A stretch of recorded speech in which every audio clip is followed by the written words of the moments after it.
Hi, friends, it's Brad Brain.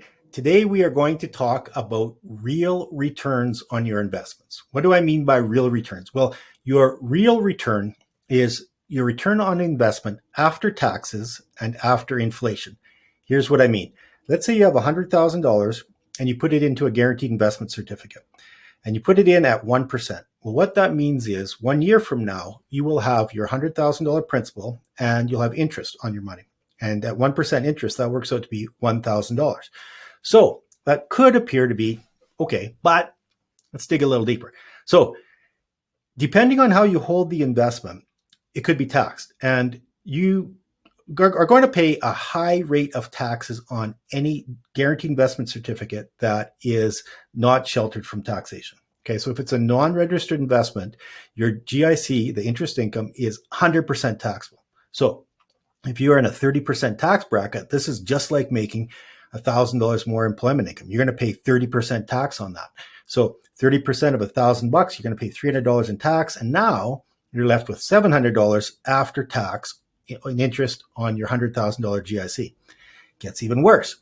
Inflation means that things are getting more expensive over time. So let's say you wanted to spend that $100,000 today. You could buy $100,000 worth of stuff in today's dollars.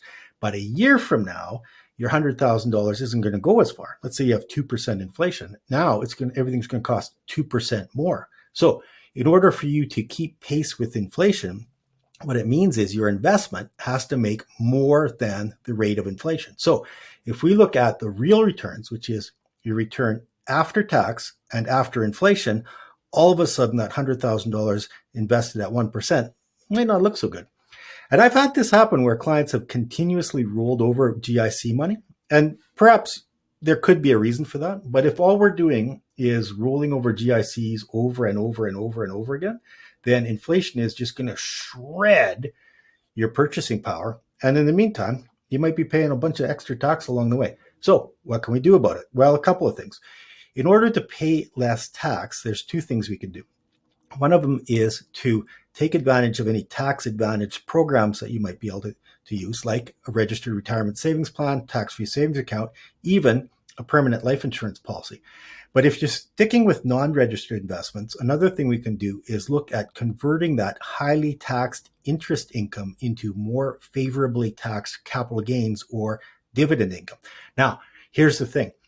With all of that stuff, with RSPs, TFSAs, permanent life insurance, capital gains, dividends, all of that has to fit. Don't go and try to reduce your tax bill and end up doing something that's even a bigger mistake just because you hate paying taxes. I've seen that happen where people just hate paying taxes so much, they make big mistakes with their money. Don't do that. Make sure you make decisions that are consistent with your objectives.